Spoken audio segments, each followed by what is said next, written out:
Welcome to Business Innovators Radio, featuring industry influencers and trendsetters sharing proven strategies to help you build a better life right now.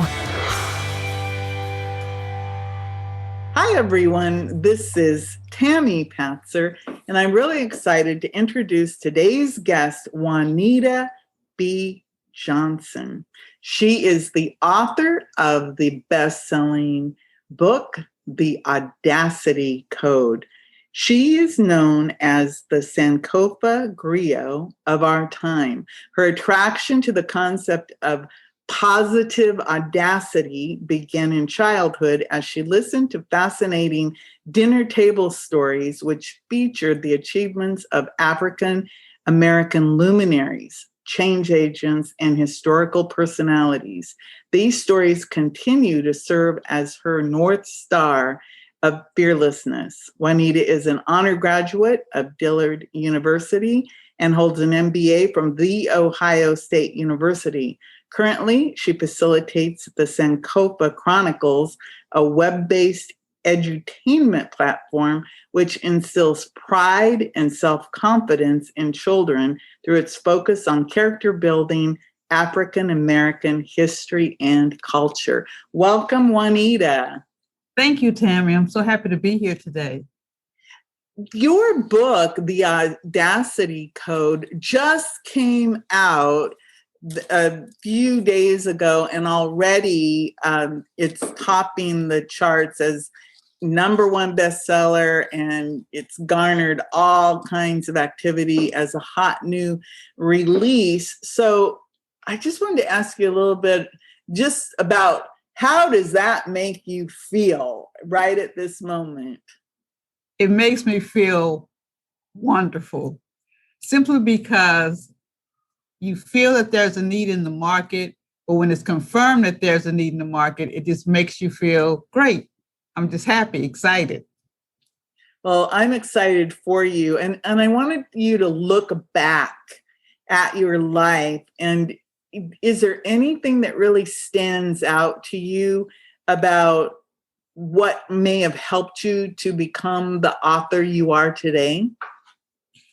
I think it goes back to those dinner table discussions and washing dishes after the dinner with my mother, in that I was never told that I could not do anything, no matter how fanciful, how farcical, how far out, whatever I was spouting at that particular moment. My mother encouraged me. She didn't just encourage me blindly. She would, if there was a concern, for example, I thought that was the time when I wanted to go into the military, and she asked me, have you considered X, Y, and Z? And then when I thought about the X, Y, and Z, I was like, no, that's not me. That's not me.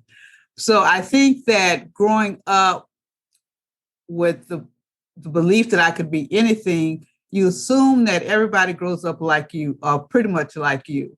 I was really hurt as an adult when I heard other adults say really hurtful things to their children that cut my spirit as an adult, and I know cut the child's spirit in their ability to dream and to plan and to see a future for themselves that was different than just being a child listening to what adults always told you to do, either your parents or your teachers. So your mother really helped you, and I imagine your dad too, by just telling you all of these historical stories.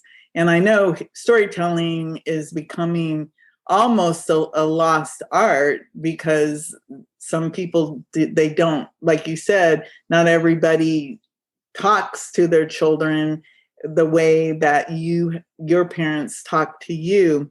So now you're an educator and an advocate for African American history and culture. Tell me a little bit about that journey, about how you took the foundations of what your parents did for you to get to the Audacity Code, the book. I probably, in my early career, I would spend a lot of time at Barnes and Nobles, and I found myself buying biographies. Some were African Americans, some were not African Americans. And people, what I found was more interesting wasn't just the accomplishment, the end goal of that person's life or the high point of a person's life, but the process, the journey that they took. And I had an opportunity at one point to do a presentation for some young people in a Saturday enrichment program on African-American inventors.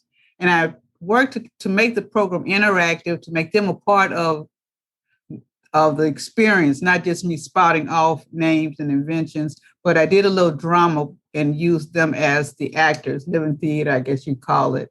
And surprisingly, to the person who had invited me to do the production and to myself, the children were just over the moon excited and about participating and the knowledge that they learned. So I continued to, read and to develop and to validate many of the things that my parents had told me, because a lot of times when your parents tell you things, you're like, okay, yeah, right, okay. But then when you open a book and see that it's validated, that it is a part of history, that it did happen pretty much the way your parents explained it to you, then it's like, there might be something here. And so what I found as I continue to develop as an adult is in the hard moments of adulthood, where was I going to pull my strength? Of course, I'd pull it from my family, but I also needed tangible examples. At least I needed tangible examples of others who were working toward a goal or who had a calling and has hit some bumps along the road like all of us do. But through the process, they persevered and met their end, achieved the goal that they were searching for. So you obviously have this affinity for life stories. And Yes. then, of course, it seems to me like a calling to help to tell the African-American story. So tell me a little bit more about how did you research the Audacity Code book?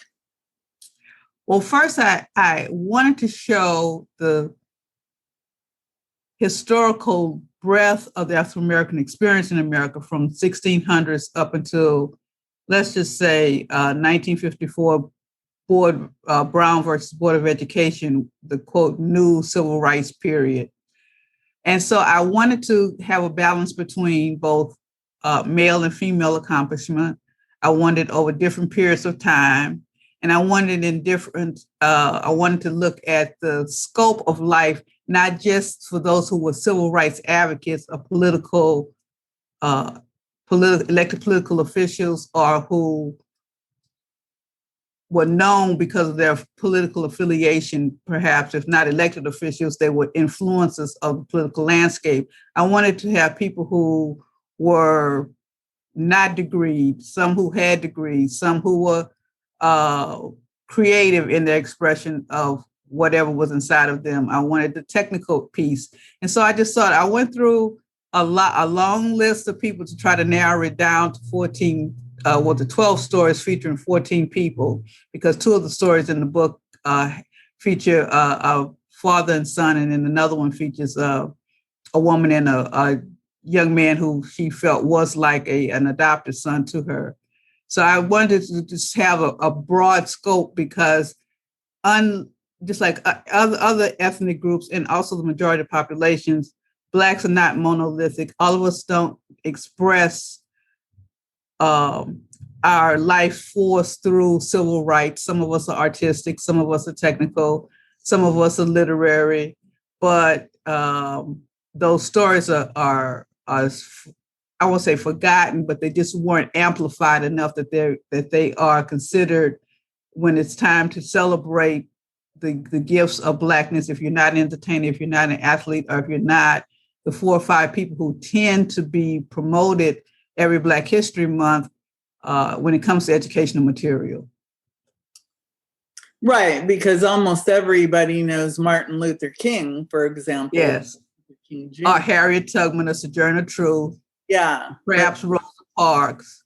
But there's a lot of people, obviously, there has to be thousands of other people, I mean, millions of people whose lives have made huge differences. I wanted to ask you a little bit about what does audacity mean in the Audacity code? And the other part of the code, and I'm leaving it out because I don't have it in front of me, is it's the Audacity code. Coloring in black outside the lines. Yes, coloring in black outside the lines. So what does Audacity code mean? Well, normally when we look at the definition of Audacity, it carries a negative connotation. Usually if someone offends us or does something that displeases us, we'll say, how the audacity of that person. Can you believe that they did X, Y, and Z? Such audacity. But in the Audacity code, I flip that around and I take the audacity to do what you feel that you must do as a living human being. And for Black people, that has always been a hard push. Historically, African Americans, when it came to audacity, it usually was defined as a reaction to stepping outside the lines, the very narrow lines that the majority of society had defined for Blacks, usually second-class citizen. If you didn't get off the sidewalk when a white lady was passing by, that could be considered audacious. If you, I didn't turn off my devices, so,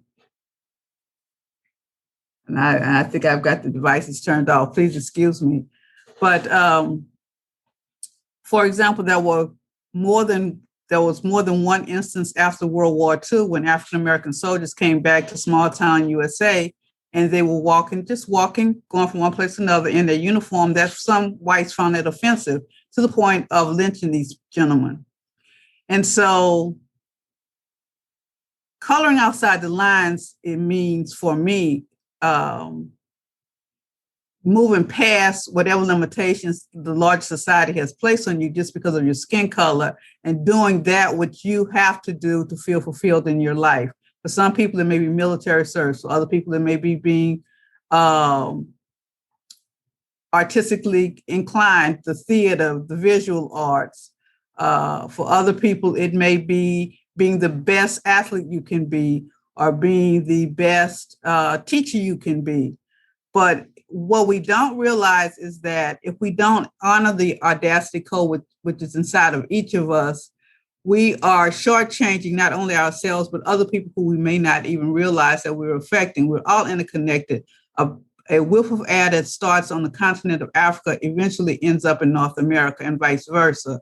So we never know who we are shortchanging. If you can't do it for yourself, I tell people, do it for somebody else, because your gift and your light is needed in this world.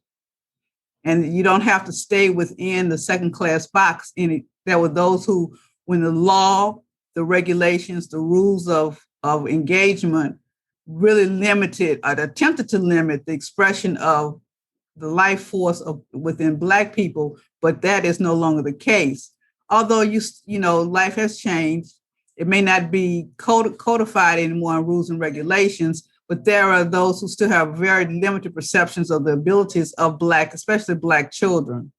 And I want Black children to know through their teachers, through their parents, through the adults in their lives, that the sky is the limit. You can achieve what you choose to achieve. It may not be a rosy path, but because that's just not life, that's just fairy tales, it's not reality. But in the end, you will not only do what you need to do, but you'll help other people along the way. Wow, that is a really powerful message. So you said that you have 14 different interwoven stories in the Audacity code. Out of all those stories, is there one that really stands out in your mind as really being a symbol of audacity? I'd have to say it's the very first story, and it's the story of a woman by the name of Elizabeth Mumbait Freeman. Most people in her community in the late 1700s knew her as Mumbait. But to me, she has an audacity, a courage that honestly, I'm not sure if I would have been able to attempt to do what she actually succeeded in doing. And that is around age 12 or 13, she was separated from her parents because the family, the gentleman who owned her mother and father passed away, and he willed his human assets, i.e. Slaves, to his various children. She left upstate New York and was transported over to Massachusetts.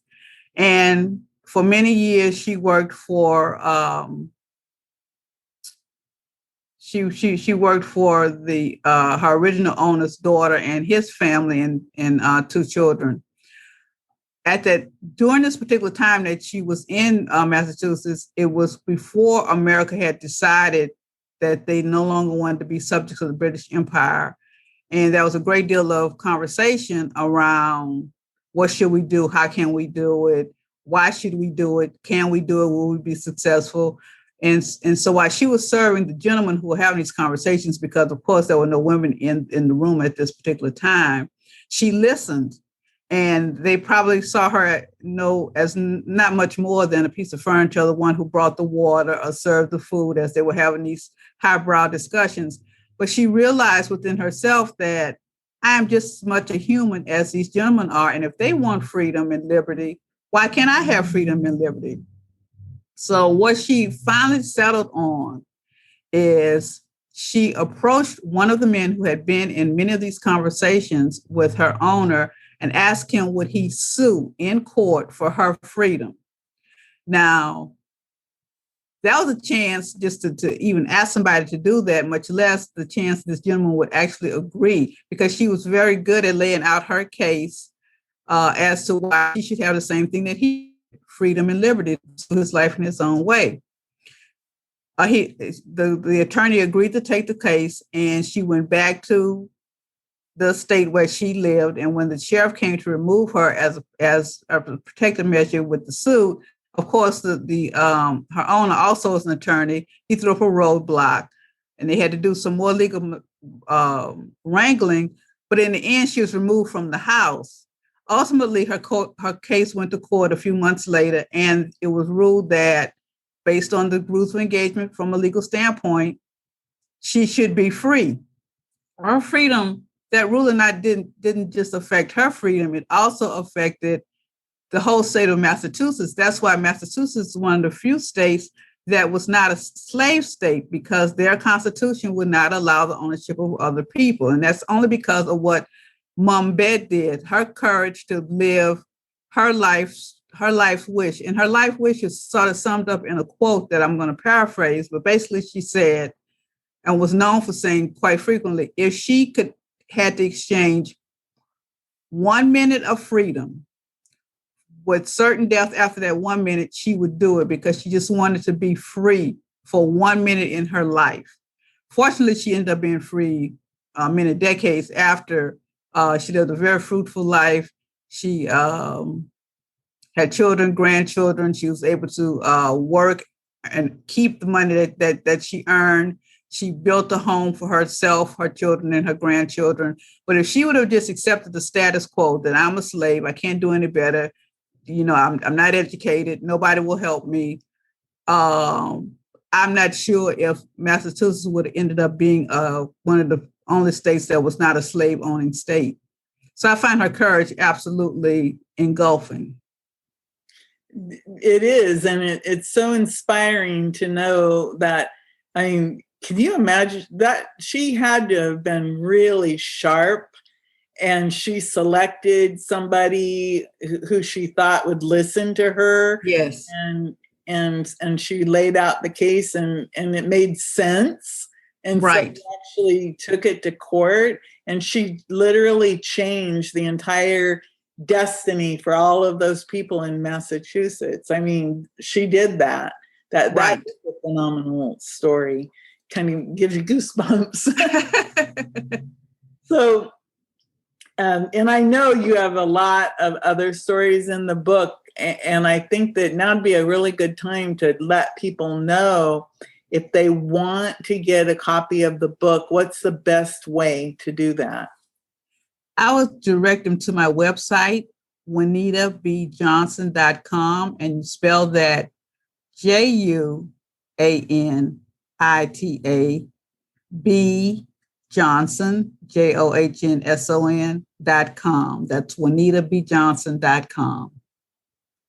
Okay, good. And the book is available not only there, but they can also go to Kindle or Amazon. They can go to Kindle or Amazon. If they would like a ebook, I would direct you to Amazon or Barnes and Nobles or Books A Million, or whoever your local bookseller is.